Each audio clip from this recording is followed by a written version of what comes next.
नमस्ते दोस्तों, मेरा नाम नीलम विजय है और आप सबका हमारे चैनल सुविचार सा प्रसंग हिंदी कहानियां में आप सभी का स्वागत है। आज की कहानी है लस्सी का कुल्हड़। कलकत्ता में एक चर्चित दुकान पर लस्सी का ऑर्डर देकर हम सब दोस्त आराम से बैठकर एक दूसरे की खिंचाई और हंसी मजाक में लगे ही थे कि एक लगभग 70-75 साल की बुजुर्ग स्त्री पैसे मांगते हुए हमारे सामने हाथ फैलाकर खड़ी हो गई। उनकी कमर झुकी हुई थी, चेहरे की झुर्रियों में भूख तैर रही थी, नेत्र भीतर को धंसे हुए किंतु सजल थे। उनको देखकर मन में ना जाने क्या आया कि मैंने जेब में सिक्के निकालने के लिए डाला हुआ हाथ वापस खींचते हुए उनसे पूछ लिया, दादी लस्सी पियोगी? मेरी इस बात पर दादी कम अचंभित हुई और मेरे मित्र अधिक, क्योंकि अगर मैं उनको पैसा देता तो बस 5 या 10 रुपए ही देता, लेकिन लस्सी तो 40 रुपए की एक है। इसलिए लस्सी पिलाने से मेरे गरीब हो जाने की और उस बूढ़ी दादी के द्वारा मुझे ठग कर अमीर हो जाने की संभावना बहुत अधिक बढ़ गई थी। दादी ने सकुचाते हुए हामी भरी और अपने पास जो मांगकर जमा किए हुए 6-7 रुपए थे वो अपने कांपते हाथों से मेरी ओर बढ़ाए।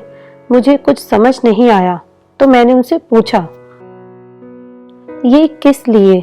इनको मिलाकर मेरी लस्सी के पैसे चुका देना बाबूजी। भावुक तो मैं उनको देखकर ही हो गया था, रही बची कसर उनकी इस बात ने पूरी कर दी।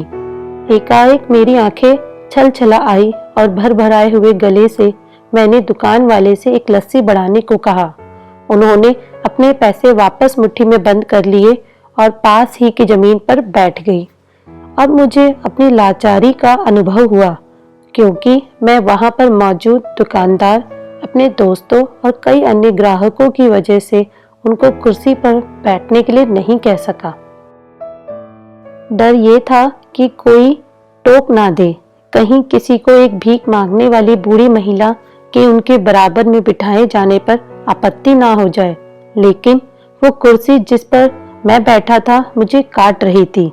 लस्सी कुल्हड़ों में भरकर हम सब मित्रों और बूढ़ी दादी के हाथों में आते ही मैं अपना कुल्हड़ पकड़कर दादी के पास ही जमीन पर बैठ गया, क्योंकि ऐसा करने के लिए तो मैं स्वतंत्र था, इससे किसी को आपत्ति नहीं हो सकती थी।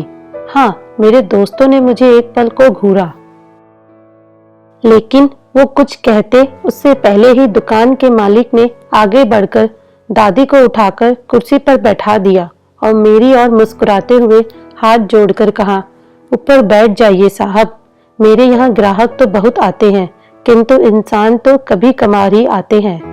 दुकानदार के आग्रह करने पर मैं और बूढ़ी दादी दोनों कुर्सी पर बैठ गए।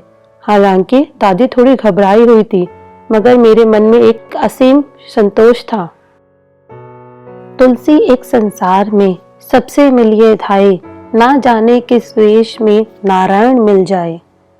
सदैव खुश रहिए, जो प्राप्त है वही पर्याप्त है। Please subscribe to the channel for Hindi कहानियां and stories and don't forget to like, share and comments. Thank you.